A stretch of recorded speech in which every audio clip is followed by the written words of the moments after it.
You ever get that feeling that taking care of yourself has somehow become way more complicated than it should be? Between work, life, and trying to stay balanced, it gets a little overwhelming. That's why I've been loving Rula. And I know what you're going to say. I can't afford therapy. That's too expensive. How much does therapy even cost? Must be hundreds of dollars an hour, right? Well, what if I told you that Rula partners with over 100 insurance plans so you could pay as little as $15 per session? That's about the cost of a movie ticket. Here's what I like. Rula doesn't just pair you with any therapist. They take your goals, background, and preferences, then build a curated list of therapists who actually fit what you're working on. They've got more than 15,000 licensed professionals across the country, and most have appointments available as soon as the next day. Plus, Rula checks in over time to make sure the care stays consistent and effective. It's therapy that grows with you. Thousands of people are already using Rula to get affordable, high-quality therapy that's actually covered by insurance. Visit Rula.com/basketball to get started. After you sign up, you'll be asked how you heard about them. Please support our show and let them know we sent you. That's RULA.com/basketball. You deserve mental health care that works with you, not against your budget. Carvana's so easy, just a click, and we've got ourselves a car. See?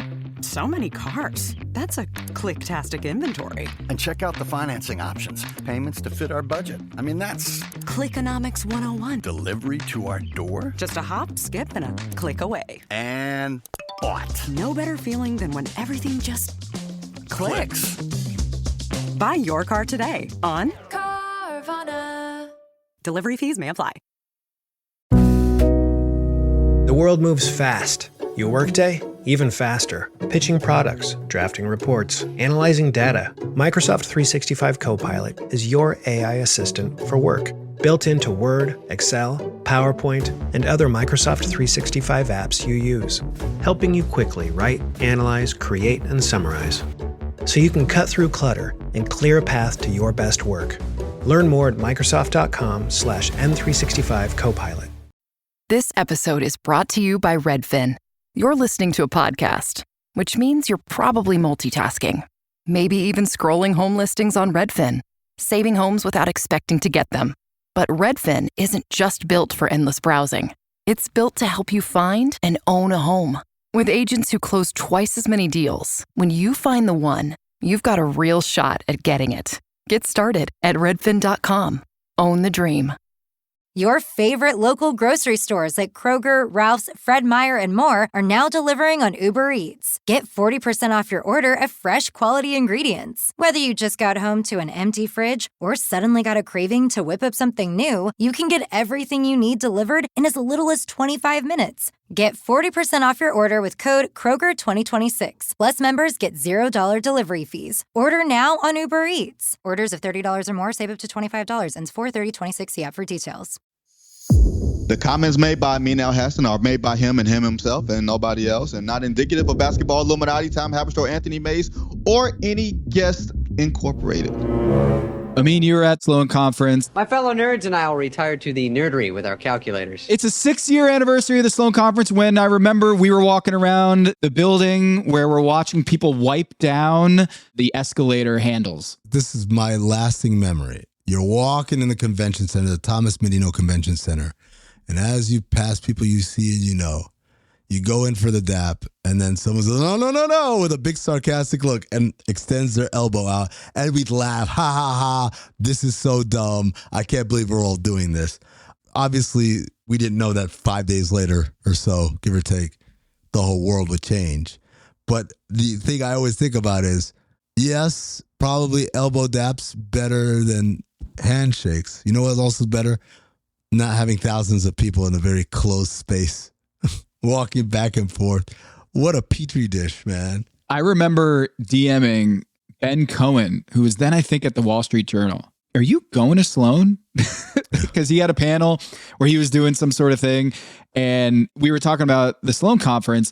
And I remember the two of us sitting there just being like, I don't even know if we should be going to this. Should we ask other people if they're going and kind of get like a roll call of whether this is a very dumb idea? And we ended up just going. And I remember sitting in that green room because all the panelists have that VIP pass that gets you into the green room, and then everyone just networks, and it's like billionaires and a who's who in sports.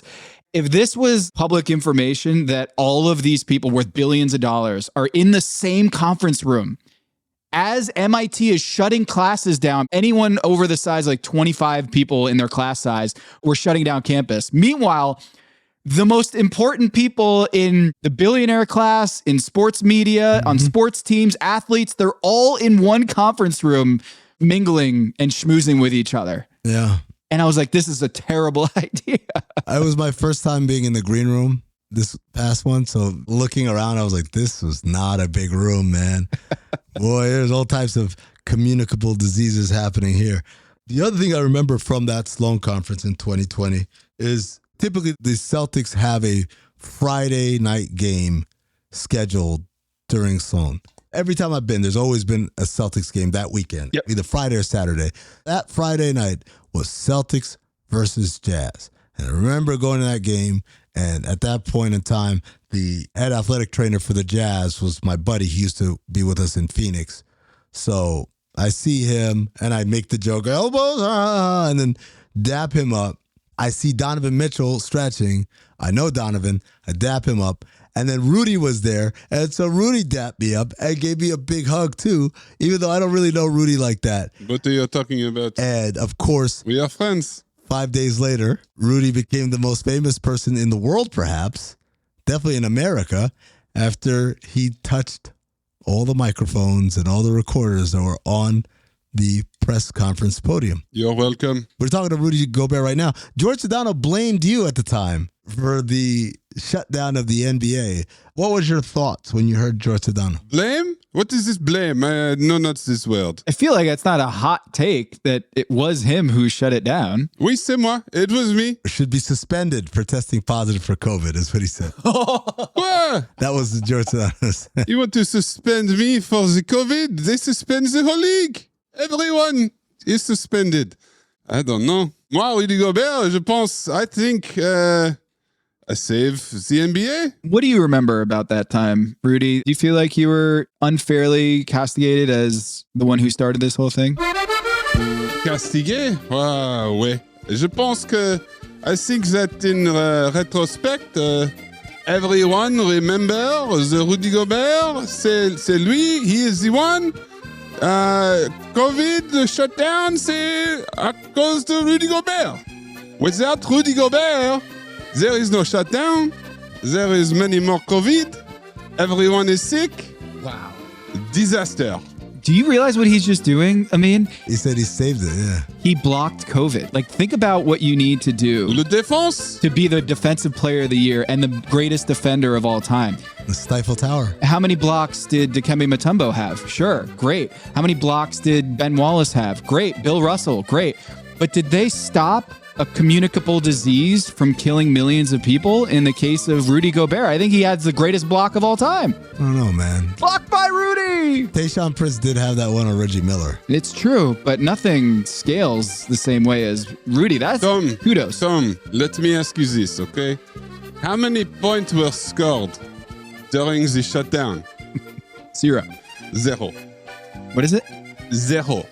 Aucune personne. No one can score when Rudy shut down the NBA. Think about it. My assignment. Uncover why the association inspires more conspiracy theories in volume and salience than any other U.S. sport.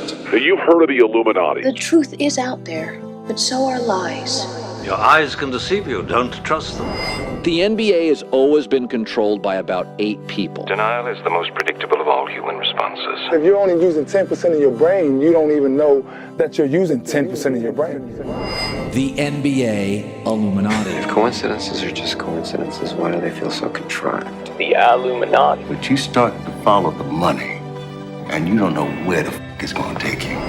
It is unspoken. They have influence among other players. The NBA Illuminati. I don't have time for your convenient ignorance. Maybe I'm a conspiracist now as well. That's all it took. Oh, we got books, we got schools. You saw a video on YouTube. Why my eyes, sir? You've never used them before. We are the basketball Illuminati.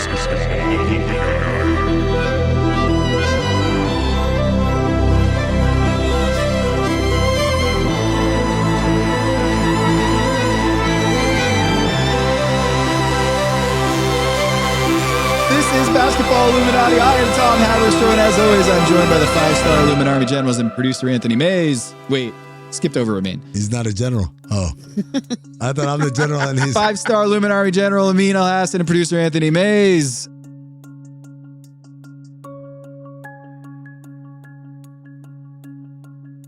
What's up, Illumination? Thank you for keeping your third eye open. As always, you can support us at patreon.com/countthedings. That'll get you ad-free episodes and help us continue to produce the show.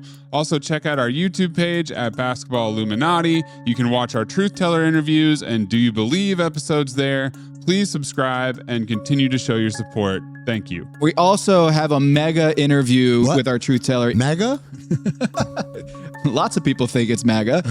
Ethan Strauss of houseofstrauss.com. Go subscribe to his Substack, listen to his pod. He's going to join us here to talk about a lot of different things, among them chicken wings and fake burner accounts and Ole, New York. Yeah. Plumbing? Did plumbing make the cut? You know, I don't know what I'm going to do with the 15 minutes talking about plumbing and Tombstone. Maybe that'll make it in the very end as a cold close. Maybe it won't make it at all. But we did talk to him extensively about Tombstone. I know what Rudy Gobert would do. He would block that from coming on. Well, if Rudy Gobert had been around, maybe Doc Holliday wouldn't have died of a communicable disease. That's true. Coming up right now. You all think I'm licked. Well, I'm not licked. And I'm going to stay right here and fight for this lost cause. Even if this room gets filled with lies like these. And the Taylors and all their armies come marching into this place. Somebody will listen to me. There's no better way to overpower a trickle of doubt than with a flood of naked truth. But the complexity and the gray lie not in the truth, but what you do with the truth once you have it. What is true and right is true and right for all. You and I both know that that's just not the truth. You can't handle the truth. It's too messy. Keeps them up night. I'm here because in the end, the truth is worth the risk. Speak a little truth and people lose their minds. I'm a grown man, you can tell me the truth. Why is it people who want the truth never believe it when they hear it? So you know what I'm going to do? I'm going to do something really outrageous. I'm going to tell the truth. God, Val Kilmer's so cool in Tombstone. It's ridiculous. Just get that in there. I'm just very impressed. I did not... My whole view of Val Kilmer is different today than it was yesterday. The NBA has announced that it's canceling the Magic City night at the Atlanta Hawks game. Ethan Strauss, you wrote about this and brought some data back from your ESPN days. And yes. Do you think the NBA is flaccid for canceling the Magic City night? Flaccid, perhaps, but soft. Lake Placid. No. Yeah. Placid as well. Yeah, so I know it's a little hard to argue for this on Twitter where everybody's trying to outcool each other, but I think that I wouldn't go to the extent that Luke Kornet went and talk about how we need to protect women and everything else. I think there's a simpler argument to be made of appropriateness, and it's just, can we admit, a little inappropriate. It's just a little much. And people will say, in response to that, they'll say, well, they've got alcohol there at the game. They've got gambling ads there at the game. And I observe that. I think there's a level of vice that's there. I don't think people necessarily want all the gambling ads. The gambling companies just pay them a lot of money to have them there. And so here's my hypothesis. Here's what I think happened. This isn't a moral proclamation. This is just what I'm guessing. And it's with no sourcing at all. Reckless speculation. I think what probably happened as this became more and more of a thing in the news is you start getting some emails from season ticket holders. And while I noticed that the price for this game was going up because it was this novel event, season ticket holders for the Atlanta Hawks, they have a lot of cause to be impatient and annoyed over the years. And nobody likes to bellyache more than a season ticket holder for a team that's not winning a championship. And I could imagine that there's a bunch of Luke Kornets emailing in and saying, look, I paid for these tickets. When I paid for these tickets, there wasn't any promise I'd have to explain stripper night to my kids. You think it was a fan rebellion, like a fan related, like a season ticket holder? I was thinking it might be corporate sponsors that were like, we can't we can't have our signage on Magic City Night and potentially have our logo in a video that went viral for something that happened in the arena that is unappealing to us and inappropriate. That's what I think happened is sponsors. They're not mutually exclusive, so perhaps that happened. I don't know which sponsors would care to that degree, but you never know how corporations think. You get enough emails from season ticket holders who say, look, I didn't expect, because the argument is this, you don't have to go to Magic City Night. They're not rubbing it in your face if you don't want to be there. And that's true. That's true. But you're going to have people who just show up without even knowing there's a promotion because we don't have a monoculture. So we might be clued into the story, but they're just buying tickets to see the Pelicans or whatever, and they don't know. And then they're going to be there with their kids. And it's stripper night. And come on, kids. Then you've got let's go see Jeremiah Fears pick a fight with someone. So you've got people who are going to show up there and not know that it's the thing. It's been a great thing for Magic City, by the way. What a coup for them. They got everything they need out of this. It's just an amazing thing for Magic City. So, yeah, I think my position on it would just be that I don't hate Magic City. I've never been there. I'm very impressed. I love how they do the NBA walk-ins for their strippers. So I support that. I don't know if you guys have seen that on the internet. I think that's amazing. On the internet? Okay, yeah. Okay, sure. Yeah. And I know the argument is that Magic City is a higher class strip club, that it's more of a community meeting ground and whatever. But cultural institution, Ethan. A cultural institution. And that, be that as it may, but it's still does not get to be a cultural institution or be as famous as it is without strippers and stripping. And I think some people just don't want to explain that to their kids. And this is theoretically, supposedly family entertainment. So that probably led to why it had to be canceled.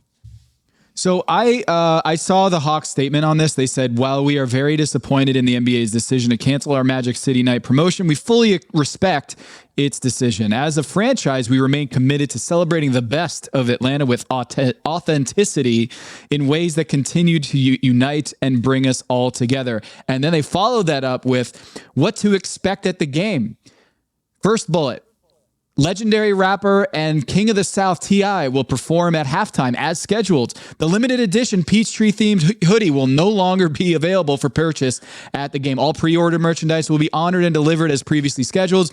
The live recording of the Hawks AF podcast, including Hawks principal owner, filmmaker, and actor Jamie Gertz, T.I., and Magic City founder Michael Mr. Magic Barney, has been canceled. Fans who purchased tickets to the recording will be contacted directly. And the last one, maybe my favorite, the full array of award-winning culinary options available at State Farm Arena for Hawks games will be available, including wings.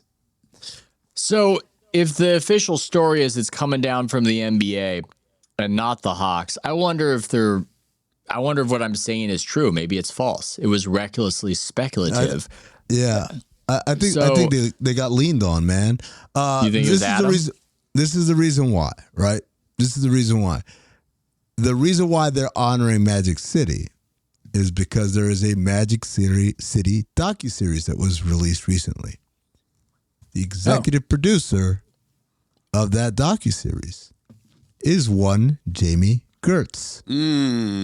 Third eye. Alternate owner, and the wife of principal owner, Tony Ressler. So that's why this whole thing came about. Because you got to think about it. Like, Magic City's been around forever. Atlanta Hawks have never done anything like this. Why now? Well, it's because Jamie Gertz produced this docuseries, and this is great cross-promotion. And dare I say, even with the cancellation, has created at least a curiosity about that institution that'll lead to more streams of the product. Yeah. So, Ethan, you're not giving Luke Kornet any credit at all. It doesn't sound like. Oh, for starting this rebellion? I do give him credit. He put himself out there. And as a blogger, which I wouldn't expect. I didn't know that shit still existed. The most random, if you said, look, they're going to do this cross promotion with Magic City. The Hawks are going to do that. What is going to derail it? You need to tell me the dynamics. You need to tell me who does it. You give me a million answers when you come up with Luke Kornet is going to blog about it, and that's what's going to get the ball rolling on this. I couldn't have predicted that, but I've got a respect for earnestness. I would never communicate in the way he communicated. And I knew when I saw it, he was just going to get lambasted for being a dork. But I've got a certain respect for somebody just firing their shot and going, this is what I think. I believe this is a problem. It must be stopped. I just, the earnestness of the dorky conservatism of Kornet impressed me. That's what I would say about it. I just pulled up his blog, guys. Not a whole lot of posts. His first post was June 12, 2023. Don't pass the rock. The Catholic churches of the 2022-23 NBA season. My name is Luke Kornet. I'm a lifelong Catholic, professional basketball player, and aspiring baker. For the sake of this blog series that he started in 2023, only the first two identifiers will be pertinent. Though if this really takes off, I will be sending cookies to devout readers. Now you may be sitting there thinking to yourself, Luke Francis, what audience do you think you're trying to reach with this? The Catholic basketball intersection of the Venn diagram is already well supplied by the schools of the old Big East and John Stockton. Oh, right, you are a engaged listener. Holy shit. The Catholics fascinate me. I did like that you compared him to Harrison Butker, because that did cross my mind as well. And a much more poorly received commentary. Well, but Butker was more overtly controversial, I would say, in a political sense. Telling women to get back in the kitchen and shit, man. Well, that was the part that was isolated from the Butker, but he also was just going right at Biden. He was explicitly political in his statements versus Kornet, where it's just kind of, hey guys, I just don't think we shouldn't be doing this. This is, kind of not respectful to women or protective of women. And yada, do you think, yada. Ethan, that there was how it was received in the locker room, an NBA locker room, that Luke Kornet came out and decried this? I think it just depends on the player. I don't know. These Gen Z guys, I've been out of the game. I don't know how they process anything. I don't know what they're about. I saw Al Horford supported Kornet. I saw Draymond criticize Kornet. And that sounds about right to me. It's probably a lot on both sides. To me, the thing I think that was, I won't call it troubling, but just kind of confusing was Luke Kornet has no ties to the area. He has no ties to the organization. Yeah, it's very random. He has no ties to anything. Like, you just decided to opine on this? Like, there's any number of theme nights all across the league that some might deem inappropriate. You want to chime in on that? I mean, you're falling for the okie doke here. Aren't we all supposed to be thinking about the logo here, the NBA brand? The players don't care about the brand. And now we have Luke Kornet who's like, hey, think about what the NBA is supposed to be representing here. I mean, don't strip that he's an employee of the NBA. Wait, are you pro? Let me make it sound like I'm interrogating him. Are you pro stripper night, Amin? Are you pro that? Are you pro rubbing that in like Jim Rome over here? Absolutely. Now, I don't know, man. Like, I just feel like if Luke Kornet were someone who consistently carried himself publicly as the moral conscience of the NBA players, then I think I'd be like, oh yeah, Luke Kornet's been consistent on this. But it's just like, this is where you rear your head. What if he has been consistent on it? It's just the blog doesn't have any. I'm looking at his blog post right here. One about being Catholic, one about Montreal, one about the 23-24 season, one about Charlotte, one about being back in the saddle because he didn't do this for 3 years. He just came back in January of this year to talk about being a Spur, then talk about surviving as a Spur, then how dependence brought me freedom. What's dependence on what? I don't know what that's about. Then one about how he's a big Mike Vrabel guy. Then a day in the life of a Bus One boy. And then concerning the Atlanta Hawks. So, like, there's no, you have no, I won't even call it authority. You have no track record of even being someone who speaks out on moral issues. I would fire back at you. It worked. His name, now more known. This issue, you could say, why did he choose this issue? But this issue apparently chose him. And it's not an issue that raises my hackles, but it does for him. He's a different person. He's a devout Catholic. He's got that perspective on the world. You just learned that. You just learned he's a devout Catholic right now because I told you. I mean, I knew he was religious Christian. I could get that much from what he wrote in the post. I didn't know what denomination specifically, or maybe I read it there and I totally forgot it, but now I'm getting a bit digressive with it. Look, I watched Caleb Presley's interview with Anthony Edwards, and I was wondering if Luke Kornet was on the Minnesota Timberwolves, how he would feel about this, and when he would be. Oh, he just blog about every alleged abortion. He would just blog about it. Well, he's Atlanta. So yeah. I just kind of feel like he might. I'm not saying that Anthony Edwards has been to Magic City. I don't know that for a fact. Just I feel like Victor Wembanyama being the face of the San Antonio Spurs, I feel like is an important, not important, but an interesting detail in this story is that who does Luke Kornet have to like answer to in the locker room? It's a guy from France who's already spoken out about the values of America. Who's shown a track record of speaking out on topics. I mean, to me, his standing is secondary to, dog, do you do this or not? Or does it? Why was this the one where you got up in the morning like, enough is enough? Well, I liked Jared Weiss's report, his tweet where he said that he saw Luke Kornet hunkered over his laptop in the locker room, hammering out his latest story. This is amazing. Quote, "Did you make deadline?" I jokingly asked him after he closed his laptop. "This will get some attention," Kornet responded. So he's trying. There you go. It's not. I'm a devout Catholic. I love 7-footers, man. They're all their own special brand of snowflake, and I don't say snowflake in the idea of weak. I say it in the idea of they're all just. Weird. They're all just different. They're just different people. I am taking up for him. I do not have this man's perspective on life. I would not have been galvanized. You're not a devout Catholic? I'm not a devout Catholic. I wouldn't have been galvanized to act. I think if I was an NBA player, I wouldn't have spoken out on it. But I mean, I would say that it's demonstrated itself. It proved itself a legitimate topic. He shut down the proceeding, and I think the rebuttal to what you're saying is, what is his track record? Why speak out? It's an NBA event, and he's in the NBA. I think it's a little bit outside his purview, but it's not completely arbitrary. I don't think it is arbitrary in the sense that he's never spoken out about anything in the NBA. That's my point. But based on what he said, I mean, it sounds a little to me like such terrible food in such small portions. You want more speaking out from Luke Kornet? Do you think you're going to be agreeing with him as he speaks out more? He's going to go on a tear after this. Now that he's had this type of impact, do you think he's going to put the laptop down? Yeah, I think you should be praising the man for his discretion. 422 likes and 50 comments on his Hawks. Let me see what the comments say. I've got to, now you got me curious. Is he a fellow Substacker? Or is this his own like blogspot.com? Yeah, I read it was Substack, and then it was frustrating because I was looking it up, and then Medium, it popped up. And that's this whole other topic of how hard it is to just find the original source of anything. But I think he might become one after this whole.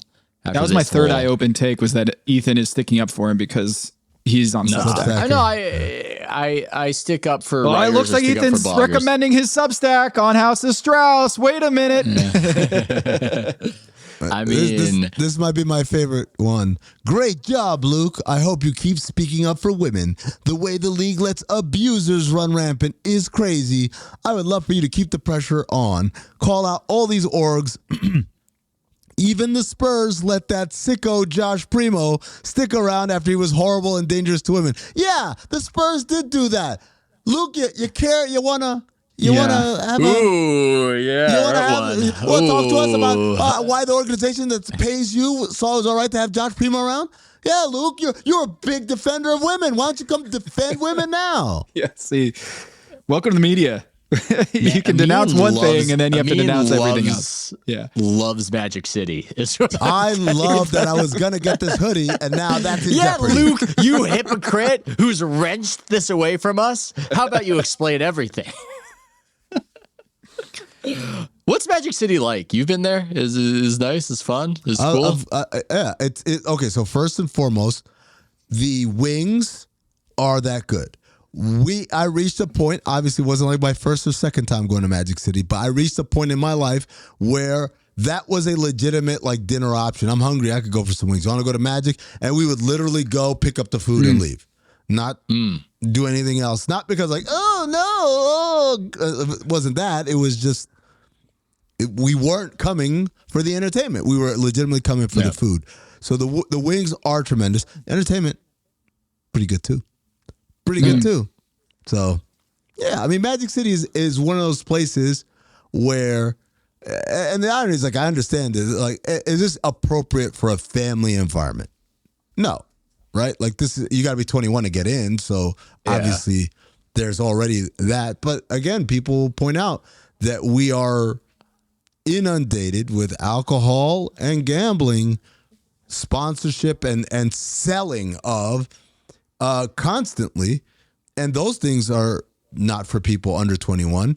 Watching NBA games, we have advertisement for all types of medications that are clearly not like, oh yeah, I have arthritis. It's dick pills. We're getting sold dick pills left and right. There are all of these things, or Plan B. I've seen a bunch of Plan B ads come on recently, although that was streaming when I was streaming games, not watching on regular television. But I guess the point is, we as a business, as an industry, have basically blessed all of these legitimate but adult-themed sponsorships and partnerships for the sake of money, one way or another.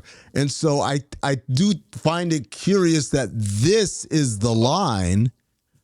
And I wonder how hard the Hawks fought back, given that this was more than just, it's a promo night and we sold some extra single game tickets, but our ownership is involved in a business venture of this sort. I observed that, but everybody's got their line. You mentioned the line. You have your line. You have your line. I don't know what that line is. You have your line of the NBA engaging in a promoted vice that would make you go, it's a little too much, or I wouldn't want my kids around this. So that line exists somewhere. It just appears to exist in a different place for Luke Kornet and some other people than it would exist for yourself, right? It's a little different, though. It's a little different with obscenity or something explicit that you can't opt into, right? If you go to an NBA game and you're a kid, it's not like just because they have ads for beers that you will have to consume them by being there. Yes, absolutely. And just because they have ads for gambling doesn't mean you have to do a parlay right then and there. And just because it's Magic City night doesn't mean there are strippers there. You just proved my point. Fair. I did not know what Magic City night, what they were going to be doing. We'll never see it, so we don't know. We know. They told us what it was. It was a concert. It was a podcast, a live podcast taping. It was chicken wings and a hoodie. And the hoodie doesn't have a silhouette of a girl like the Bada Bing or whatever, which, by the way, plenty of times I've seen people wear Bada Bing shirts. Oh, by the way, if you really want to get weird about it, hey, you know who kind of look like strippers, even though they're not strippers? The dancers. The dance team. Liquor girls. The dance team. And they're doing explicit dances, and they're dancing to songs that are like the content of which, even if they're not cussing, you know what the song is about. Well, the NBA was trying to phase those out, though. They were trying to dance teams. Thanks to Luke Kornet. Not thanks to Luke Kornet. I think it was Kornet contest. He contested it and won. You know, I think it was maybe even a little bit less from the conservative side and maybe more from the other side. But remember, at some point, they started having old people do the dances and the dance breaks. Golden grannies, golden oldies, all that stuff. They do that. That's not a replacement, Ethan. That's something that happens one every 6 games. Meanwhile, no, I know, you know who's there every game? The hot ones. The hot ones with their titties out and short shorts and like, or booty shorts or whatever it is, or skirts. Like, again, we can't play this both sides. Like, oh my God, think of the children. And here come the Knicks City dancers. And they're about to dancers, booty, rocking everywhere. Like, I've always thought that was an interesting thing because they are strippers-ish, right? It's in this strange... Okay, this is a whole other conversation about this idea of sex work and how there's this huge industry that's not explicitly sex work, but is sex work adjacent. And some would say that's team dancers aren't that. And I would say to that, I mean, if you were 40 pounds overweight, you wouldn't be allowed to do it. There's something to that. It's like soft stripping, that whole thing. And that just seems to have been grandfathered in and accepted because we're used to it. This is the continuum of it's art. These people are dancing. Dancing is an art form, right? Dancing is an art form. So does it make a difference if the dancing that occurs in front of 20,000 people who are eating beer, drinking beer and eating nachos, or 40, 100 people in a dark room, right? And it's the kids. That's the variable that's different. And one's a family-friendly atmosphere. The other is a strip club. When we say the kids, I think that what a lot of adults, and this isn't an argument against it, but I'm just being a realist about it. What a lot of adults want to avoid is just having to have a conversation. And I would rather take my kid to a game where I don't have to explain what the promotional night is about versus a game where I do. I'm sorry. How hard is it to say they have good chicken wings? Well, I'm lying. Then I'm lying about what this institution's about. They do have good chicken wings. Yeah. Right? I'm telling my son. So my son's gonna go to. Here's what's gonna happen if I'm thinking about my son, and if I was an Atlantan, that my son's going, well, let's go to Magic City, Dad. And he's telling his friends, I want to go to Magic City to get the chicken wings. My dad told me that Magic City has the best wings. I had them at the Hawks game. They were amazing. So your belief is, it's funny. I do agree with you is that most adults are just trying to shirk out the need to have that tough conversation. Where I disagree is that, like, why aren't they having a tough conversation? Daddy, why are those women dancing with no clothes on? Or you see what I'm saying? It's like, first of all, I love this assumption that children are like always paying attention at all times. Yeah, my kid doesn't notice any of the gambling. No, they don't notice anything, man. No. They don't notice anything. They don't notice anything. They're sitting around or they'll notice a mascot. Harry the Hawk will come by, and that's it. That's all they're seeing. And my kids always notice the mascot everywhere. That's what I just said. I said Harry the Hawk will come by, and they'll notice that, and they won't notice a literal stripper pole at center court and a butt-naked woman doing twirls around it over and over. They won't even see it because someone dressed like a big bird has just arrived in the section. It's true. It's so true. It's all of it is. It is masking this incredible double speak that everyone is engaging in, right? That, hey, this needs to be a family-friendly environment, except for the stuff that we just do anyway, right? And again, but we're used to those things. I think that's what it comes down to. There are certain vices we're used to, and there are certain vices that would be a novel vice, and people have an instinct against the novel vice. I wanted to steer this back to funny is the Nathan Felder tweet that I saw here that someone wrote, the plan, have your backup center use his recently popularized blog to diminish the home court advantage for the team you have a pick swap with. And I was just like, this is genius. Oh, yeah. Yeah. That Luke Kornet, member of the San Antonio Spurs, who has the pick swap with the Atlanta Hawks, is trying to remove home court advantage from the team and increase the odds that they get the number 1 overall pick. I like this theory. And it's worked like a charm because the Hawks have won 6 straight games. And Magic City is now more popular than ever, getting it even more so on the minds of visiting NBA players. I just don't. I mean, it's interesting they got a pick swap, but not that interesting. Not that interesting. It's more coincidental. It's more coincidental than interesting. Yeah, I guess I think Kornet. I don't have his view on it necessarily, but I do think it's inappropriate. I'm standing by that. Even if I acknowledge what Amin's talking about, that we tolerate all these other vices, I just think the whole stripper thing, it's a little too much. Including the vice of women scantily clad dancing. We tolerate that. We're used to that one, Amin. We're used to that. So we'd rather have women scantily clad actually dancing than just a reference to a place were they scantily clad? Luke Kornet is so lucky that Amin's not a beat writer covering the Spurs. Oh my God, he would be grilling him because he would be putting a man to a decision, Doyle Brunson style, going, Luke Kornet, are you against the team dancers performing? Yeah. And why not? Why not, Luke? Why not? Do you want to take these jobs away from these women? Trust your feelings, Luke. Actually, I would do the David Stern. I would ask him, why are you against these women earning a living?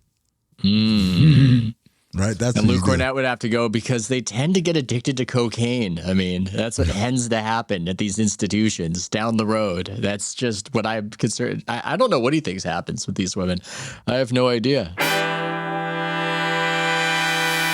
Hey, listener, remember the 1987 All-Star Game? Orlando Blackman, 2 free throws with no time left to send it into overtime, and then his Western Conference All-Stars ended up winning it. That was about confidence. And you know that because he was screaming, confidence, baby, confidence, after he knocked down those free throws. Well, confidence is something that plenty of people can struggle with, right? And when hair starts to thin, your confidence can thin too.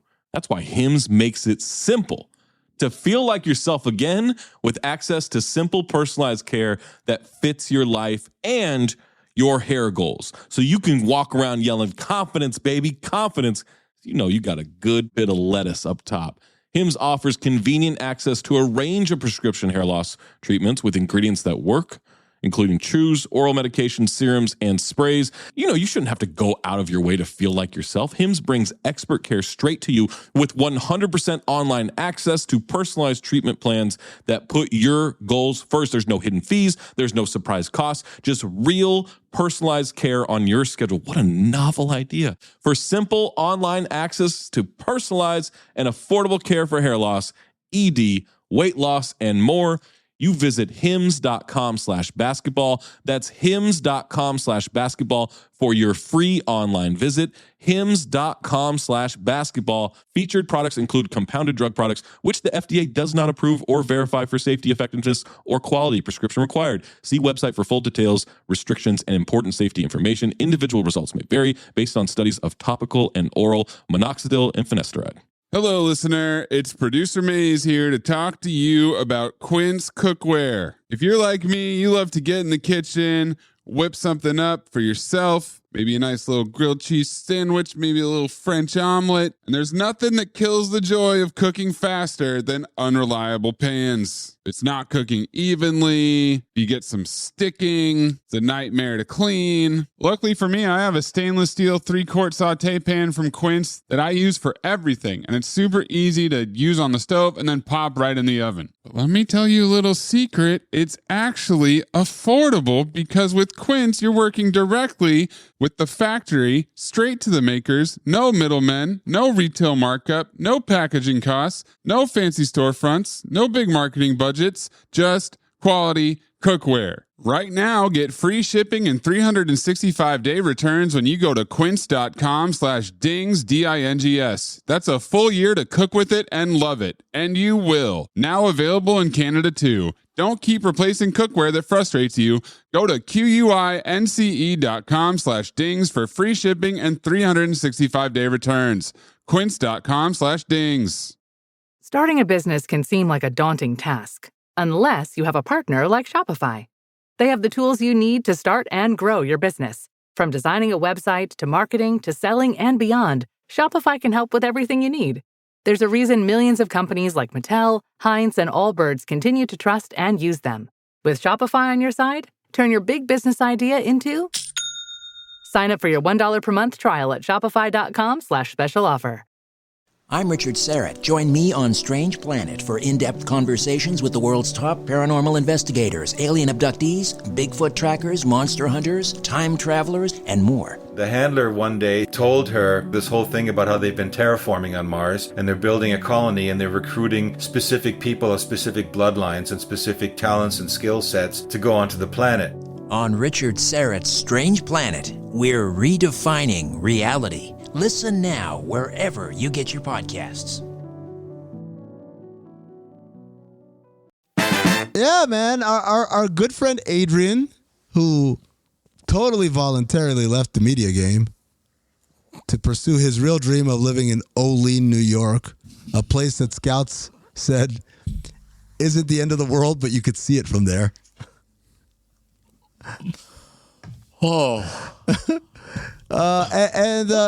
As you would imagine, someone with his vast basketball intellect and connections, it was just a wild success, right? And they won too much. They won too much, and they've been asked to reel it in.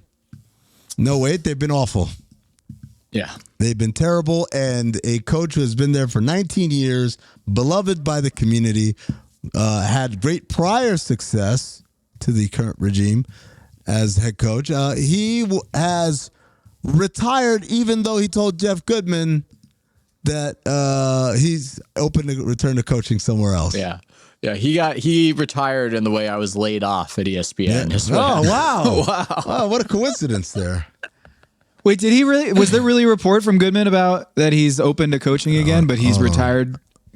So the whole 7-minute press conference where he abruptly announced that he's resigning or retiring because he wants to spend more time with his family, wants to travel, wants to drink beers and play golf. It's actually just not true?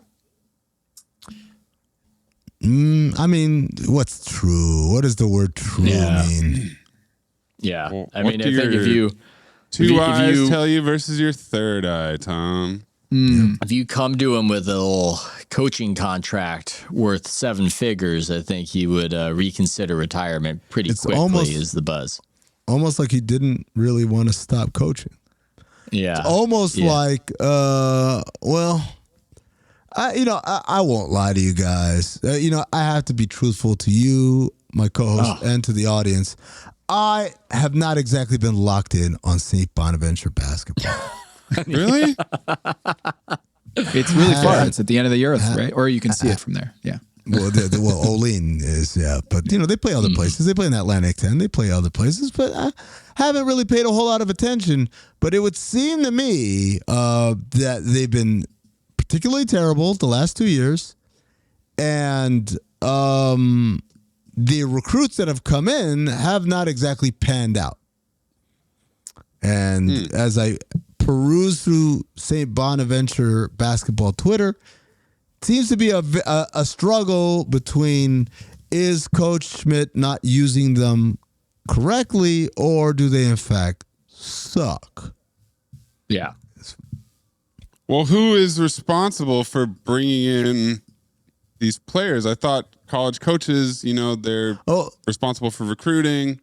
So what do you mean he's not using them correctly? Well, this newly created general manager position in college basketball has more and more influence depending from program to program. Obviously, Bill Self runs his program in Kansas. Mm-hmm. But, some of these other schools, the general manager has a lot more say, and they definitely have a lot more say in terms of allocation of money and the raising of funds.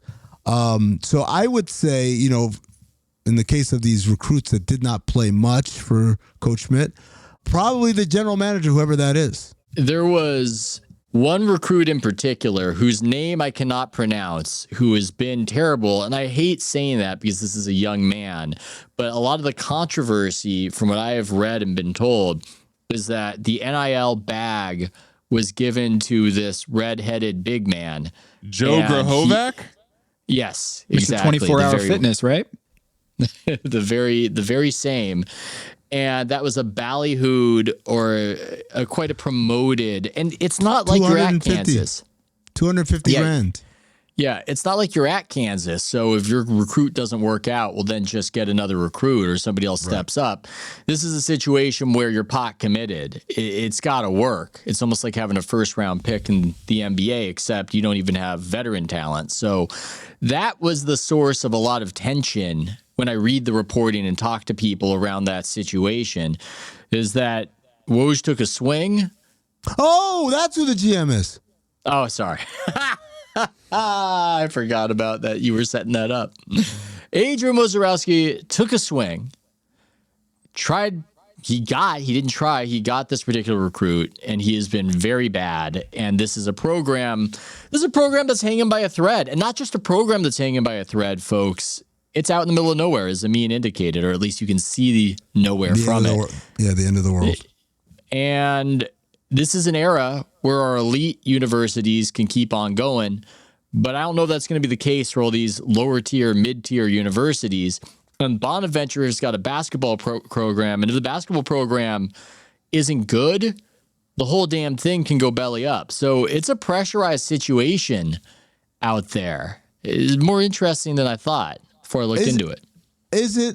There's a part of me that's very fascinated by the idea that someone who made their bones by basically passing word along, right? I want to call it reporting, but I don't know how much reporting happened in the last 15 some odd years of his Information career. distribution. Information distribution. There you go. That's a good way. That person would be qualified to make basketball decisions, talent evaluation, and allocation of funds towards said talent. It's an interesting concept to me because ultimately there is no actual appraisal that's happening. It's just an asking of other people's opinions whom you respect, no? Yeah, and I don't know if there's an appreciation for how outgunned he would be going into it. Now, I don't want to trash Woj completely. I think that there was a sincere, almost idealistic goal in mind. It overlaps a little bit with perhaps delusions of grandeur, but this is his alma mater. He loves the Bonnies, and he wanted to be the returning hero to this little town in the middle of New York, near the Pennsylvania border, middle of nowhere, and he would come in with the end of the world. He would come in and he would save it. And he said all sorts of great things about Schmidt, the coach, and said he was the best coach. And what's weird is this coach, from what I've been told, because I'm not a college basketball expert, he's almost like the college version of Tibbs, completely. Long practices, older guy, salt of the earth. And a lot of the tension appears to be that Woj comes in, goes, I've been in the NBA space. Let's NBA this thing up. We'll go straight to the top, baby. And Schmidt is going, dude, I've been doing this for like 20 years. Can you leave me alone? I kind of know what I'm doing. And that's where a lot of the tension was, and it ultimately came to a head, and Schmidt's been forced out. The Bonaventures have been bad, and they're in a tough spot because they don't have money. And I don't know if Woj necessarily understood the gravity of it going in. That was the promise, right? The promise of why do you appoint a reporter to handle a basketball operation despite zero experience doing it? Is because the idea is that the difference between college and the pros is in college, the fundraising element is a much bigger part of the operation. And so the idea is he's famous and he went to school here. And so he'll be tapped in and he can bring in money left and right. But as evidenced by him trying to eBay his phones, something tells me the money didn't come in left and right. Yeah. And that thus begins a financial crunch, which is only exacerbated when you pay $250,000 to a kid who allegedly can't play. How do you read this where there was a report that the program is allocating more money now to players rather than the coach, that the salary that Schmidt was getting was too high, and because of a reflection of the changing environments in NIL, instead of giving the coach X, we need to give that salary more to the players. And so the weird thing is that I think the coach had another year left on his contract, and doesn't sound like he's very willing to. Most people at that stage of their careers aren't willing to give up a guaranteed year on a contract. So I'm curious how that all plays out. Well, let's set the stage a little bit, because some people might be listening to us and they know all about this because they're just St. Bonnie's heads, but most people have no idea about any of it. Schmidt is a legend in that town. I think one of the outcomes of this that's been interesting to see is that Woj has come in with this promise of becoming the hero, the hometown hero, and now there's all sorts of people around town who hate him because this guy's their Nick Saban. He's been to the NCAA tournament multiple times, and you can say that's not like being Nick Saban, but when you're like the St. Bonnie's coach in the middle of nowhere, there's no reason really for anybody to be there. but for the basketball program in the small school, and he's been successful. And so I think, yeah, he was making over $1 million, but from his perspective, he's well worth it considering the track record. And you can force him out and redistribute that money, but that money is only going to go so far because you still need to pay a coach. You need to pay somebody else to do the job.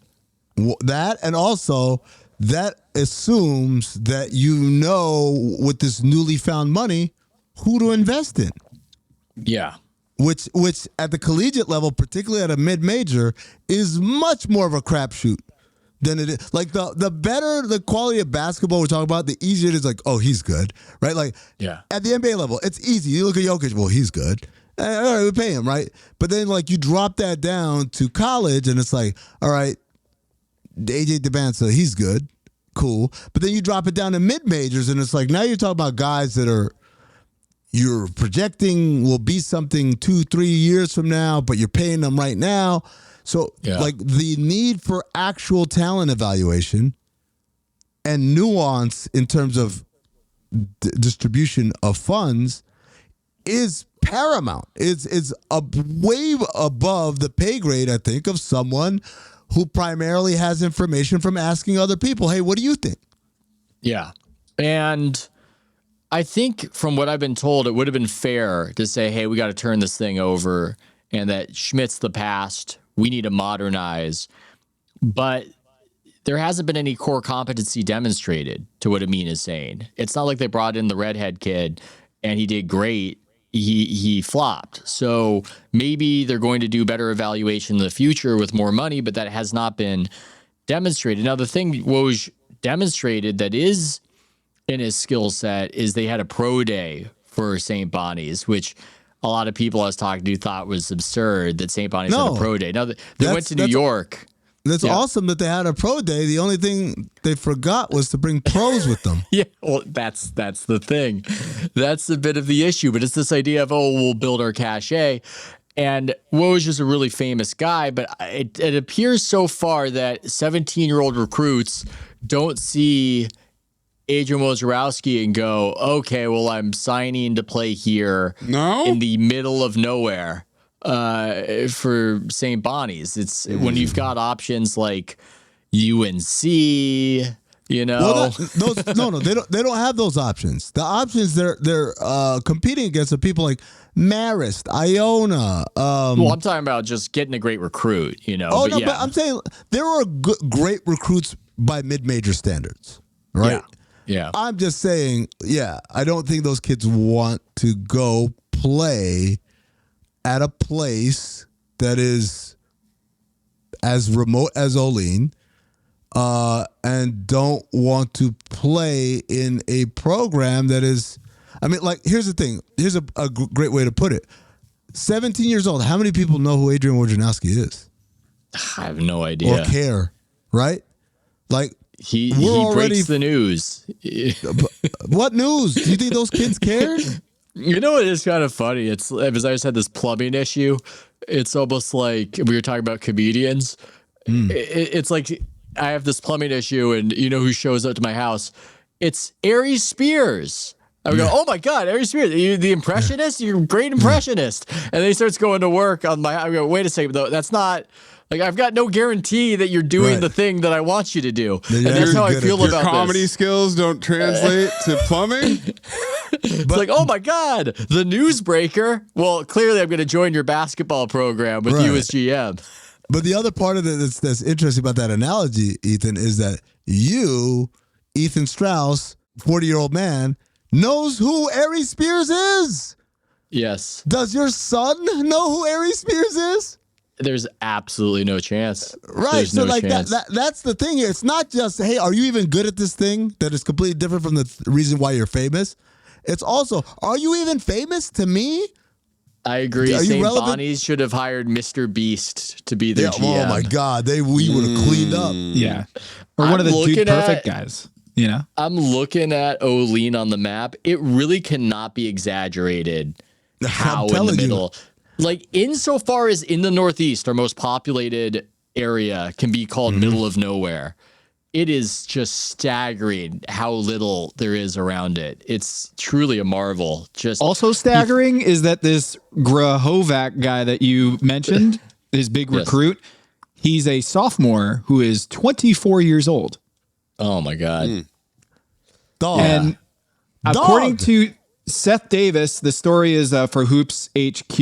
I think that's Seth Davis' site. There's this big profile. When Woj met Joe, a basketball story. Woj bomb Joe Grahovac, a top JUCO prospect from California, is heading for St. Bonaventure. You won't believe his story. And it is a pretty crazy story. Sleeping in a car, trying to make it at a 24-hour fitness. But the paragraph that I'm looking at is Big Joe is Joe Grahovac, a 23-year-old 6'10" freshman forward at Fullerton College. Hold on. 23 years? This story ran March of 2025. And he was 23 years old back then. So this guy is 24 and I feel less bad about trashing him. You said a young man earlier. I was like, oh, okay. Yeah. He's, 18, 19 years old. He's 24. Oh my God. We got to get to our soldier in the Illuminati who dropped this thread at Colonel Nicholson. Siren emoji, Woj Files are live. And he uncorked a rambling thread on Twitter that was too long for some people to read. They asked Grok to summarize it like Gus Johnson. But the most important elements in it are talking about Joe Grahovac, Woj giving him $250,000, and then this is a quote from Colonel Nicholson. Woj does not understand basketball at a level deep enough to be making these recruiting decisions. And then, instead of admitting to his recruiting failures, Woj quickly blamed Schmidt. Even early in the year when things were going well, Woj became frustrated with the lack of playing time for his guys, Grahovac in particular. As a personal antidote, I think you mean anecdote, I was behind Woj in one of the tunnels at an early home game where after an extended period on the bench, Grahovac checked in and an exacerbated Woj mumbled under his breath, Jesus Christ, finally. The people I know who work with Woj, and we don't know if that's true or not, to be clear, but somebody I know said that sounds exactly like him. It does. Although it absolutely sounds like him. Although I will reserve I will not jump with that because this also smacks very much of the same I want to believe type content, right? So like that's the stuff where I'm like, I don't like the other stuff. Let's be real about something. This guy mentioned and he cited a burner account of Woj's. And God damn it, I will agree. Amin and I certainly wanted to believe. That would have been hilarious. This burner account that was criticizing Schmidt, saying all sorts of great things about Woj. To have Woj be a Kevin Durant, that would have been glorious content for House of Strauss. Unfortunately, I looked into it and I actually tracked down the man whose account it was. And it indeed is a real account. So we do have to be careful when... But here's my favorite part. It's an account belonging to a man. How would you describe this man? You don't have to use his name, but like, how would you describe this gentleman? A St. Bonnie's booster, an older St. Bonnie's booster, and in the grand scheme of believing in directions, which direction do you think this guy is bought in on? Okay, what direct? I need more specificity. He's a Woj supporter. Team Woj. He's a Team Woj guy. Okay, Team Woj. Yeah, Team Woj guy. And he, the reason why people thought it was a burner was because this guy was sometimes would divulge things that felt a little insidery, right? A little. This isn't just a guy from afar like, hey, I love St. Bonaventure. This guy has information. Yes. So a booster who's a pro Woj booster who has information, it may not be a burner. It certainly is a proxy, an avatar, if you will. Either an intended proxy under directions or a proxy who's just operating independently in the way one would want.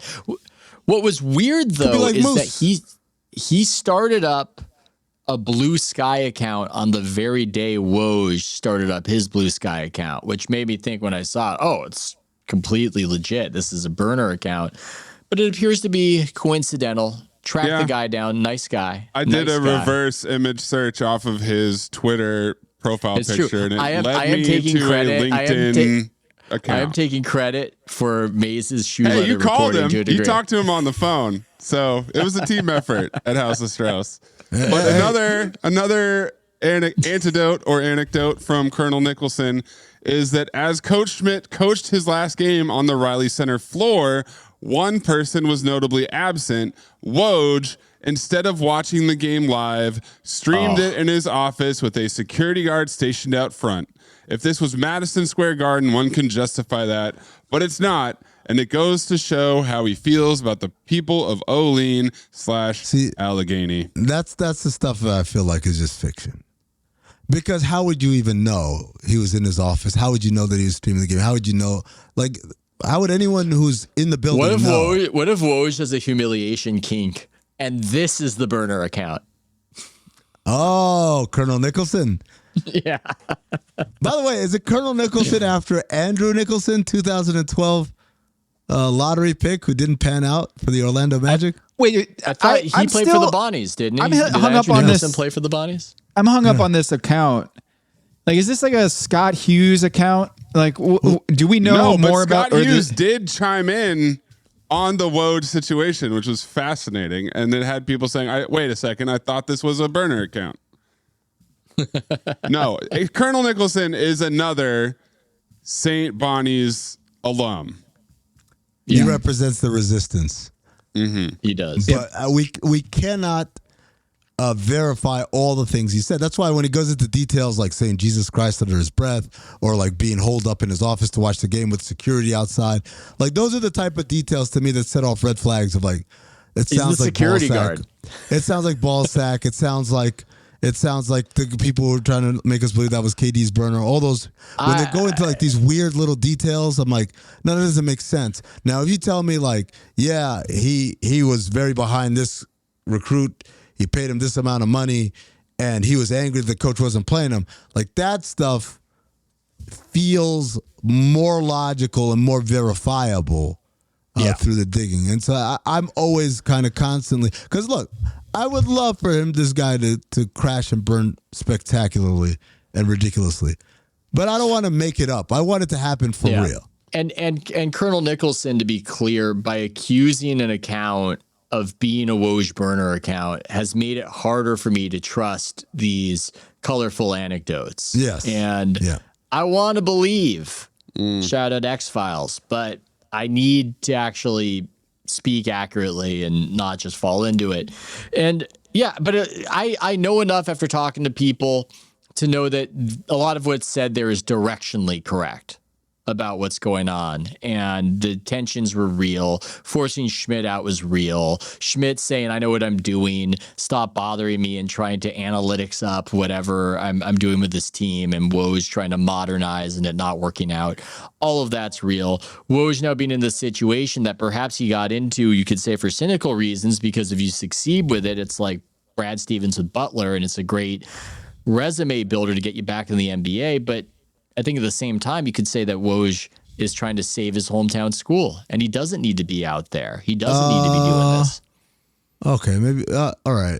But I think he's gotten in over his head. I would say that. Tom, Colonel Nicholson is Sir Alec Guinness's character in Bridge on the River Kwai. So not Andrew Nicholson. Not Andrew Nicholson.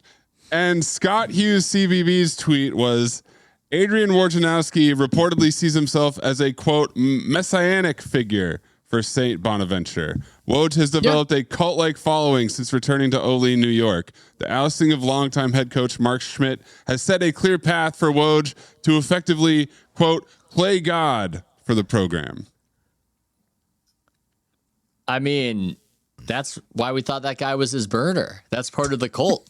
The cult of personality, the magnetism of Woj out there. When you talk to that guy, what did he say about Woj? I'm curious, if anything. He's just hopeful. He's a big-time booster for that program, and he sees Woj as the potential savior. That was his perspective. I didn't get too deep into it. I was mostly trying to confirm it. He had that great you got Buffalo the guy in accent trouble, right? that's Midwestern. I got him in trouble? Right? Yeah, the guy's going to be excommunicated now. Who spoke to him? Who spoke to them? That's my new LinkedIn buddy. I got him in trouble. Oh man, networking. It's like Tom talking to Moose. Yeah, gone. Look, wait, I was trying to, because hey, let me tell you something. It would have done a lot of numbers at House of Strauss if I just had the question headline and I said, "Is this Adrian Wojnarowski's burner account?" ? Some people are saying allegedly. I could have sold a lot of subs, but I have integrity. It isn't. Good for you. Let that be a stand as testament and testimony to the character of Ethan Strauss. He has. What'd you say you have? Because Amin and I were definitely trying to find the funniest tweets from the burner account before we realized the sad truth. I was skeptical. You were proven right. Show. No, I thought Tom was the one that was skeptical. No, I was skeptical with Ethan. Okay, so we were skeptical with Ethan. You presented it to us. Yeah. We think this is his burner. The idea that this burner account appeared on Blue Sky the very day that Woj appeared on Blue Sky is but if this guy is a Woj booster and he's following Woj, and Woj is like, "Here's my Blue Sky account," and this guy followed him. Follow me. Yeah. That was probably how, and I asked him about that, but he didn't have any memory of that happening. And I'm just going to say this too. This is a real guy. I believe he's a real guy. I mean, talk to him. But his voice sounded a lot like Woj. Look, man, when you guys first presented it, I was looking at the profile picture and I'm wondering, is this AI warped? Is this like a face meme? There's no way Adrian could pull off that kind of acting job. There's no way. God. I'm back in now. Wouldn't you respect him more and like him more if he pulled that off? I mean, I would. Ass on. Ass off. Oh, yeah. If he pulled it off, yeah. Ass off. This episode is brought to you by Indeed. Stop waiting around for the perfect candidate. Instead, use Indeed sponsored jobs to find the right people with the right skills fast. It's a simple way to make sure your listing is the first candidates see. According to Indeed data, sponsored jobs have 4 times more applicants than non-sponsored jobs. So go build your dream team today with Indeed. Get a $75 sponsored job credit at Indeed.com/podcast. Terms and conditions apply. Baseball is back, and the first pitch is on Netflix. The New York Yankees, led by 7-time All-Star Aaron Judge, head to the San Francisco Bay to take on Rafael Devers' San Francisco Giants. This season kicks off with one exclusive opening night game. Watch MLB Opening Night, the New York Yankees versus the San Francisco Giants, live on Netflix. Wednesday, March 25th at 8 p.m. Eastern, 5 p.m. Pacific. I didn't think the pain from the shingles rash would affect simple, everyday tasks like bathing, getting dressed, or even walking around. I was wrong. Though not everyone at risk will develop it, 99% of people over the age of 50 already have the virus that causes shingles, and it could reactivate at any time. I developed it, and the blistering rash lasted for weeks. Don't learn the hard way, like I did. Talk to your doctor or pharmacist today. Sponsored by GSK. Wait, Ethan, I wanted to see your thoughts on the delivery of... Actually, you know what? Let's back up here. You're not the only one reporting out and calling people to get the real story on such large matters. Amin, you were on stage at the Sloan Conference, and you were part of the Pablo Torre reveal about the whistleblower complaint copy being revealed at the end of that episode on Friday. At 5:30, the drop was on 5:30, live on YouTube and at the Sloan Conference. Do you have any tales from that event that you'd like to share with the Illumination? Yeah, I mean, I like it was live, so it was unedited, so you pretty much saw everything. But Pablo bringing up Oprah earlier in the episode, immediate red flags. And I think on stage I said, "Why do you keep talking about Oprah? Why are you making a 25-year reference?" And in my mind, I thought he was gonna have someone in the crowd, a plant, have something under their seat And they're like, oh my God. And then they would run up to the stage and hand it to us. I did not for a second consider what Pablo would do, which was extreme trolling. This is thumbing your nose at the NBA to say, hey, the chair that Adam Silver is going to sit in today, let me find it before the day starts and sticky tape the evidence to the bottom of it so that he's literally sitting on the evidence. That, I mean, look, I know a lot of people, he rubs some people the wrong way in terms of delivery, but that, ladies and gentlemen, that's showmanship. That is a level of showmanship that even I, the great troll himself, must bow before and say, I am humbled. That Harvard education, you know? Awestruck, man. National Lampoon. But I think the more important part, you know, everyone's kind of stuck on the document. And the document, if you didn't watch, it is the official whistleblower complaint to the federal government about aspiration that got all of this started back March of 2023. The federal cases, not necessarily the NBA one. This is to the federal government doing the investigation into this thing as a perpetrator of fraudulent activity. And the last section, titled, as I called it, other shit they were doing, it says in no uncertain terms they were conspiring to commit salary cap circumvention on behalf of the Clippers.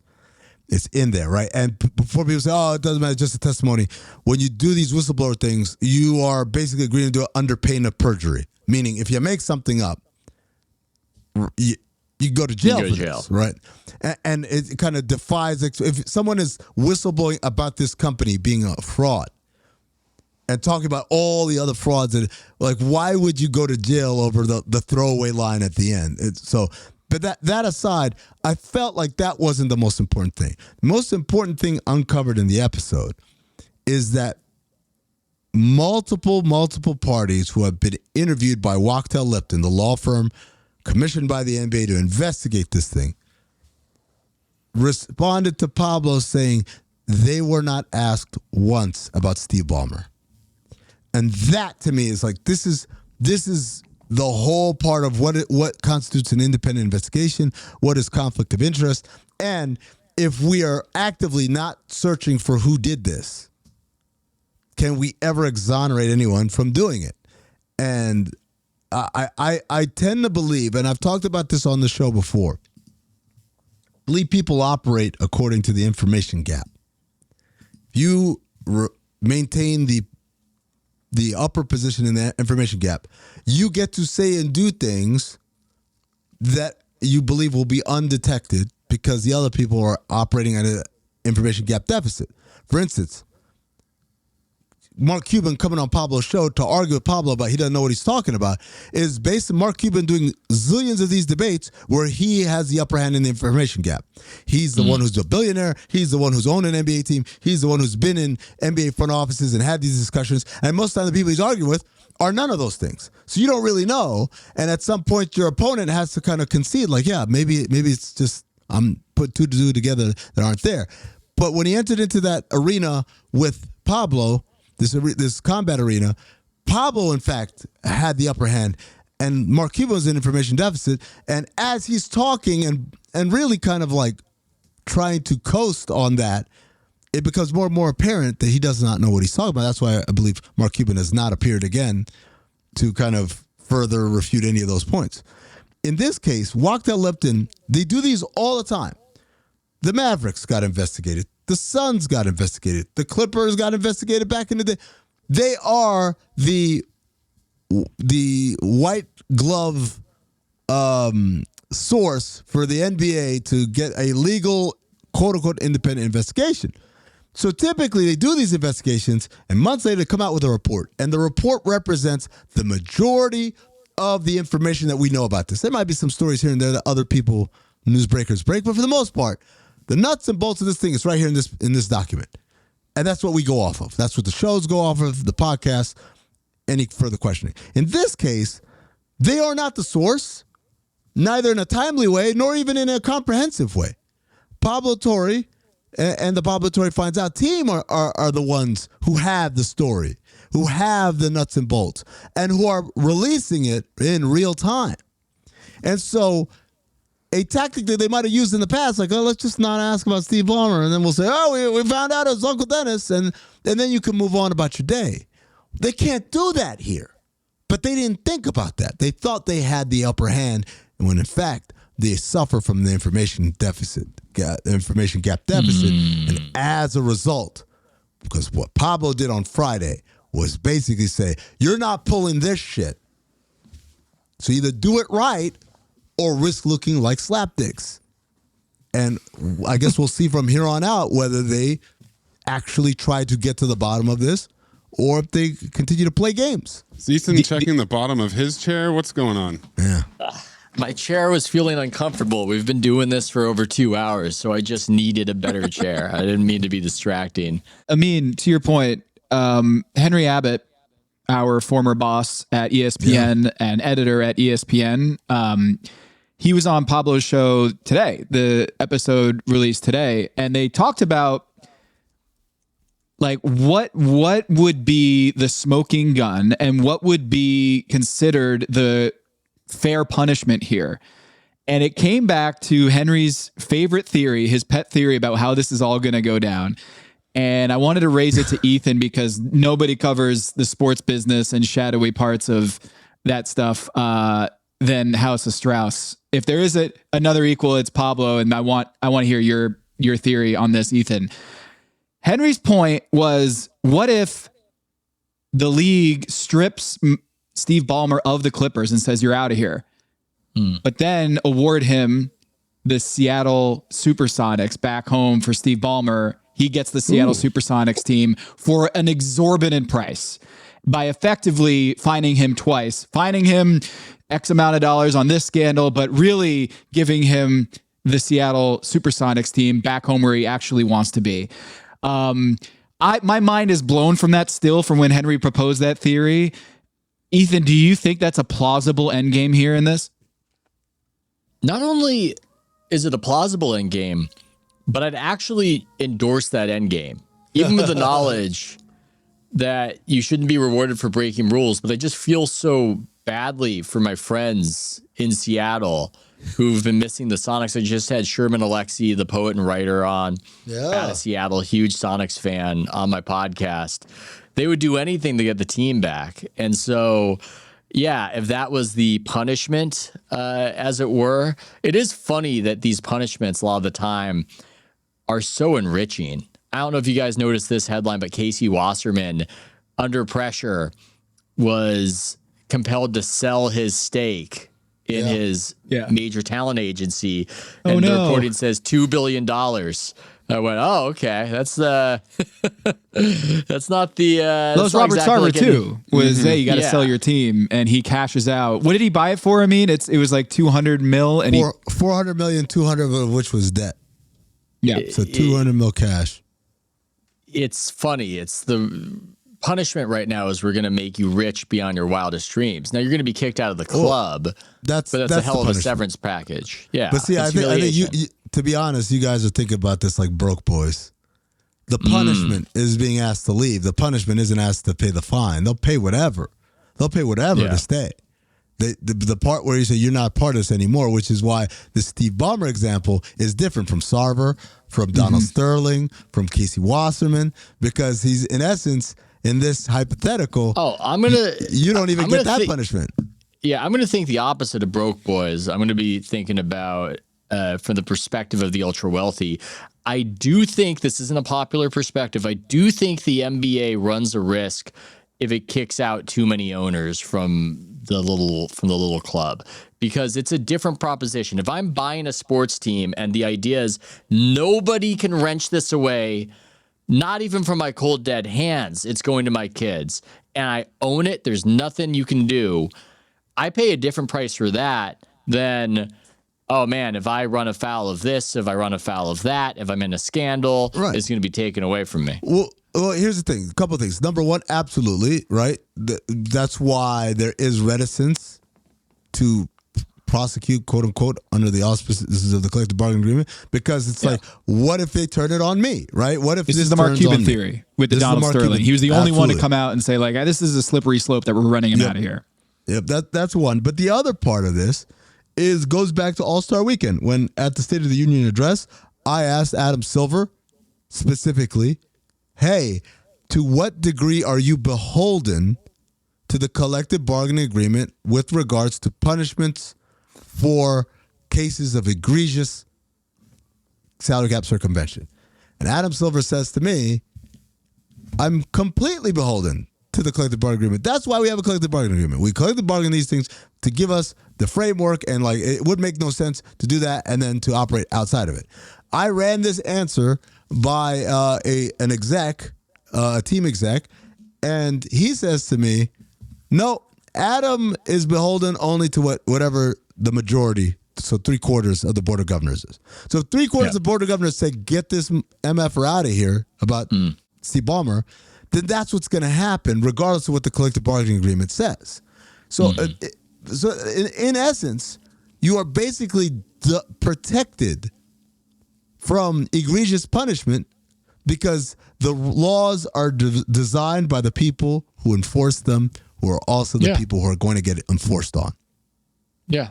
No, it's a good deal that way. And it's almost harder to pass an amendment in the United States than to have that happen, which makes you wonder why these other owners recently have been able to get forced out. Donald Sterling was the one that was forced out. And by the way, never actually forced out. All Adam said was, I have the votes, so you better sell. So he coerced them. And he had the Shelley Sterling in that gave him some maneuverability, with the power of attorney and all that stuff, right? So, but like in terms of the actual official paperwork, the league did not force him to sell. He was compelled to sell. In the case of Robert Sarver, the league had no direct say. I don't know if there was an indirect say, but what happened was, this thing happened. Robert said, I'm not selling. And then what ended up happening was all the major sponsors said, we can't be affiliated with this. So if he is still the owner, we are going to pull out our sponsorship. We are going to tear up our sponsorship agreement, our market partner agreements. And so then the minority owners said, yo, you're going to destroy our value. And so there's a fiduciary duty there that he had to sell in order for them to not tank their value. Well, the NBA commissioner also just has this soft power where he can keep this scandal going if he wants to keep this scandal going. Now, it's know your personnel.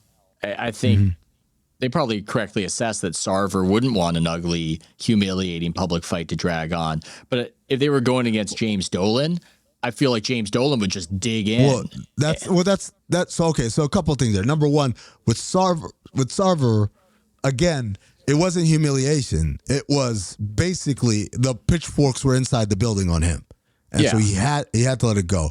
But in the case of hypothetical, but in the case of Sterling, in the case of Sarver,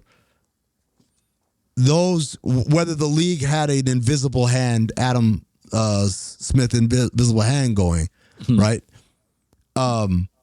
It's easy. Why? Because these were generally reviled people. Yeah. If this scandal had been happening with the Knicks as opposed to the Clippers, the league would be doing cartwheels right now, because there are a lot of owners that don't like Jim Dolan. And so it'd be much easier. This thing would be way more fluid. The big issue here is the double-edged sword of, one, everybody likes Ballmer. The owners like Ballmer. The players like Ballmer. The media likes Ballmer. The fans like Ballmer, right? There are people who don't like him and all those, but in general, he is a liked figure. But then the other side of that sword, and this is the important part, is the motherfucker is richer than everybody combined. Well, yeah. No, I'm reminded of this. If you have that on the radar, it's like Kevin Durant being a free agent.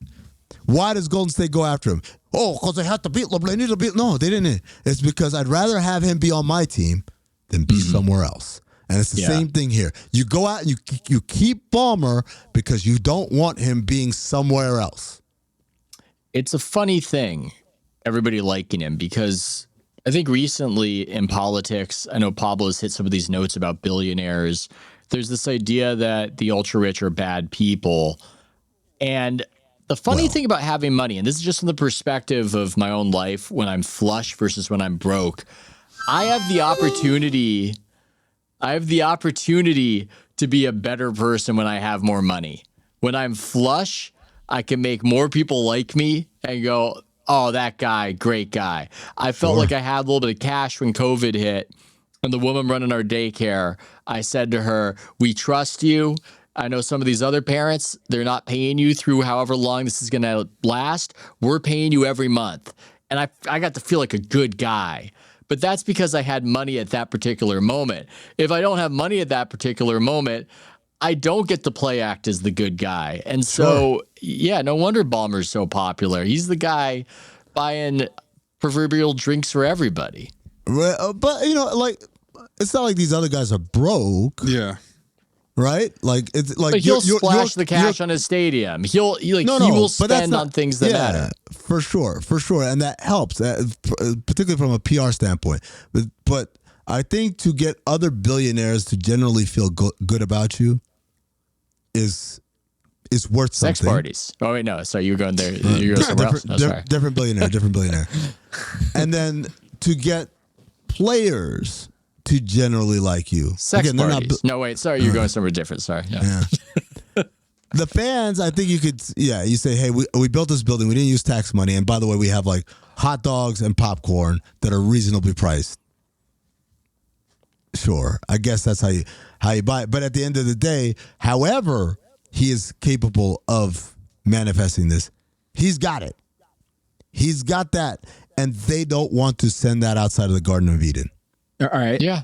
So one of the things they talked about in this show was the NBA owners and the NBA are afraid, or not afraid, but the threat is that a live golf situation happens. That's the risk when you have the richest man in the room who's richer than the next 15 owners combined. That's the risk you run. It's like, oh, he can, like that, whatever that little thing that Maverick Carter is trying to get off the ground, Project M or whatever. Yeah. Oh, like Magic City. We'll take your business. Yeah. Like, it's different here. This guy has the wherewithal NBA. to make it happen. And if LeBron doesn't get the Vegas team, you could see a scenario in which the Avengers style, we're going to start up a rival league, an ABA, so to speak, against the NBA.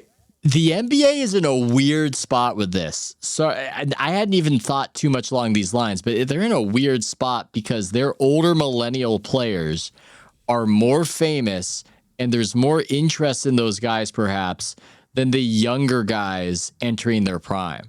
So if some of these guys like LeBron retire but want to play in their own version of the Big Three or Live NBA against Kevin Durant and Steph Curry into their early 40s, people are going to watch that. Or, and I'll throw this one in there, what's going on in the W right now? Nothing. If they get Caitlin Clark up in here. Misogynist, Ethan. No, I was just being descriptive. Is the whole strike and all that. Talking about. There you go. If they got Caitlin Clark in this thing and just was like, oh, we're going to have a 3-point contest with Caitlin Clark and Steph Curry in this new league or whatever it is, that right now there's an impasse between the WNBA and its players. And now you're seeing this potential Steve Ballmer vendetta going down between Adam Silver's league office and a potential, whatever you want to call it, hammer dropping on Steve Ballmer. But Steve Ballmer knows I could buy out all the owners in the NBA and I could start up this league. And, not all of them, just half of them. Yeah. Okay. It was a figure of speech, but yeah, sure. But that's kind of the game theory of it all. Is the negotiation table of like, what does Steve Ballmer have as leverage in this that maybe people don't realize? And that's where, ironically, Adam Silver needs to be his Adam Silverist as opposed to his David Sternist. He's got to basically convince Steve Ballmer that this is the best thing for everybody. Take your suspension, take your pick forfeiture, and obviously the fine is nothing to him, and just be a good teammate for this one. And that's the best case scenario, I think, for everybody. Is just, hey man, just take the L and be like, my bad or whatever. To me, stripping him of the team and giving him a different franchise may turn out to be materially better, but it feels like a lot more moving heavens and earth to make it happen.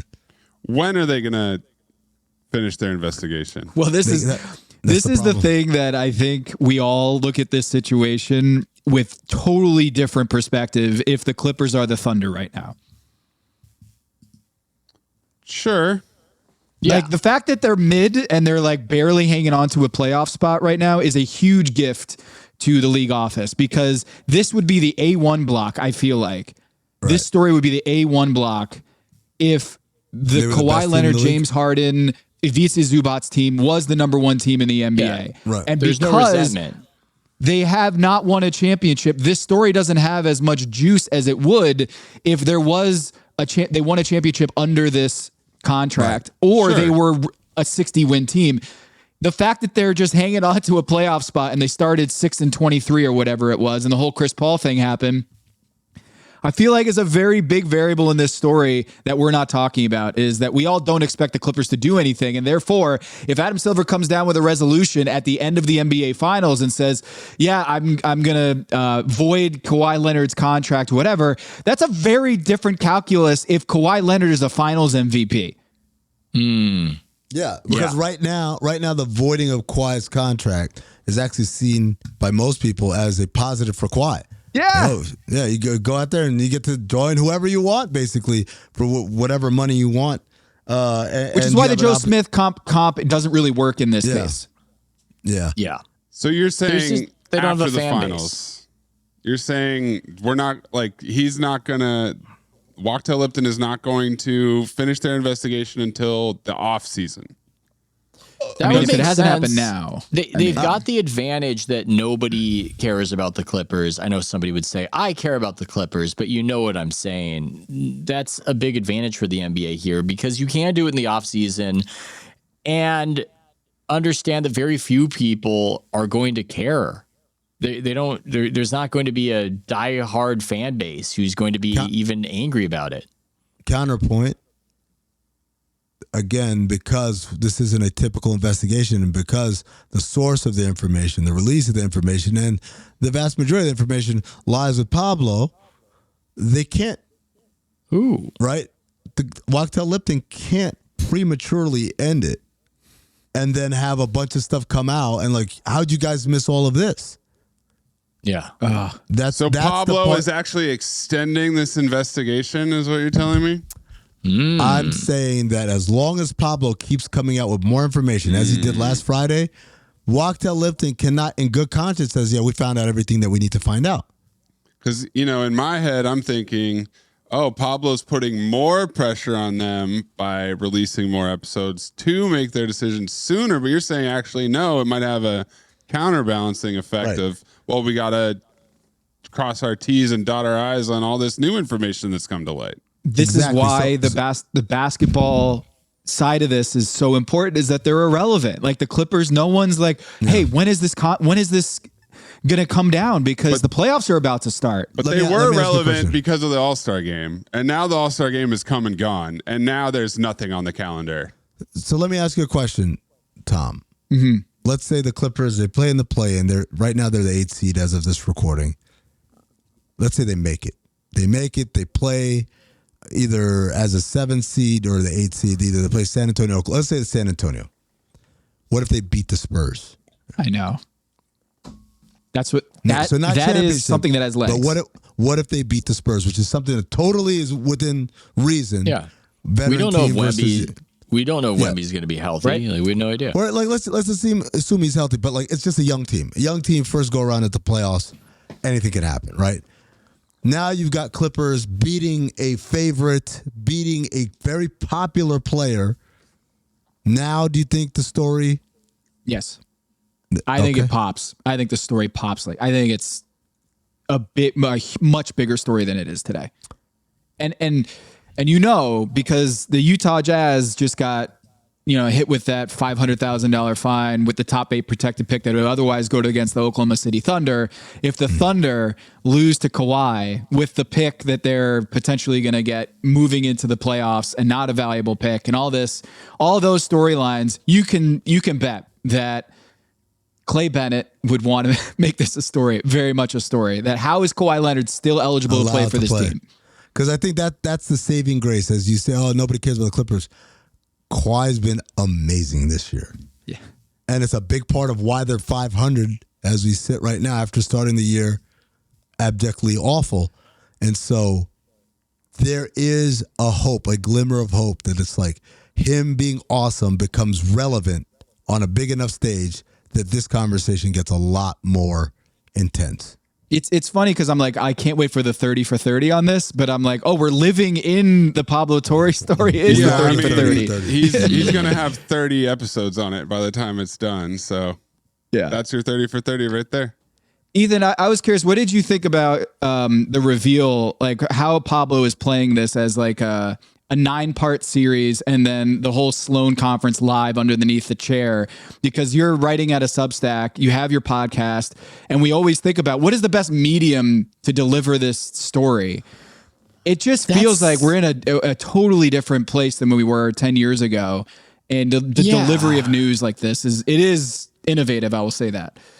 Yeah. And I guess you have to be innovative because there's no shared culture.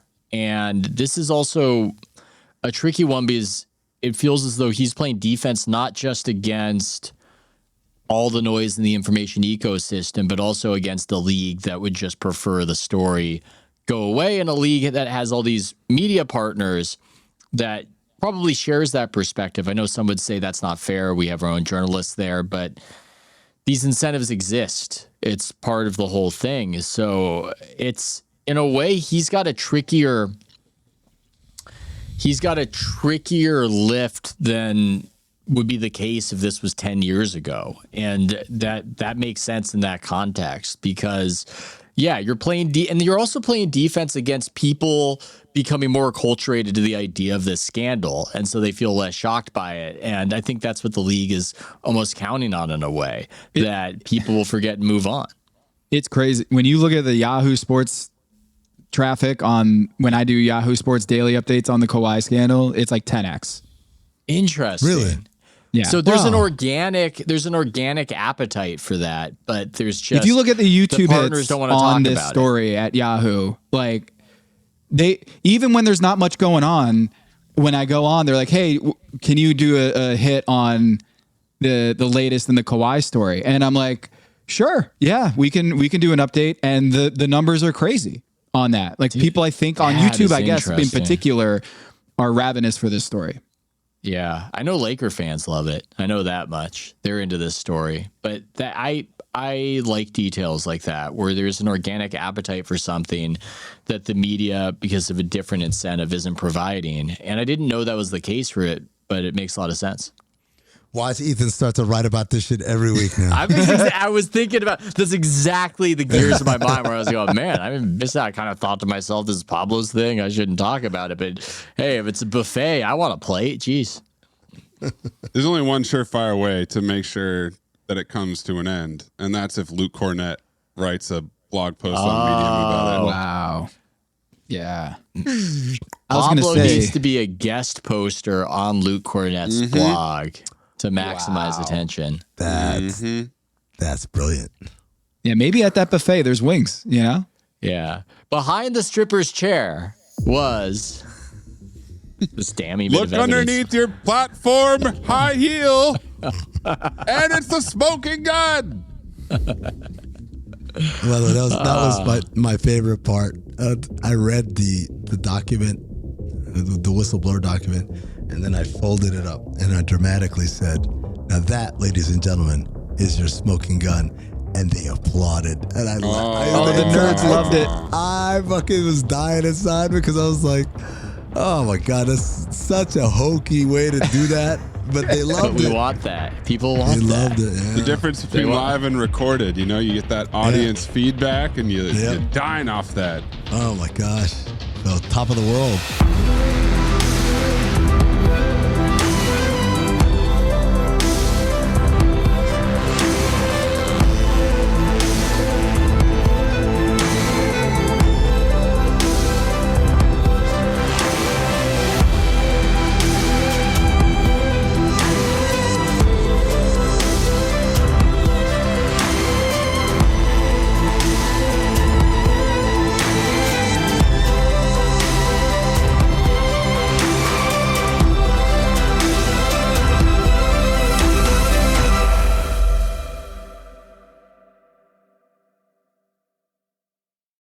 Ryan Reynolds here from Mint Mobile with a message for everyone paying big wireless way too much.